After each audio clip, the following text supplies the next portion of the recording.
परंतु इसवी सन 13व्या शतकात अल्लाउद्दीन खिलजीने देवगिरीचा हिंदू राजा यादवांचा पराभव केल्यापासून या भरतखंडातील स्वातंत्र्याची परंपरा लोप पावली आणि तेव्हापासूनच दिल्लीचा बादशहा व त्यांचे सुभेदार हेच लोकांना व भल्या भल्या हिंदू सरदारांना आपले राज्यकर्ते वाटू लागले आणि स्वतःच्या स्वार्थाकरिता भल्या भल्यांनी त्यांची चाकरी पत्करायला सुरुवात केली आणि त्यातच ते धन्यता मानत इथंच महाराष्ट्राची अस्मिता कलंकित झाली.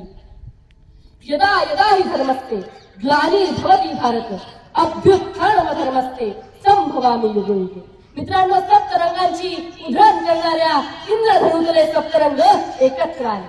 सप्तगुणांचा म्हणजेच दया, क्षमा, प्रेम, शांती, वात्सल्य, पावित्र्य आणि मांगल्य यांचा संगम झाला आणि भेदकलेल्या महाराष्ट्रात त्या विश्वकर्माने प्रथमतः माता जिजाऊ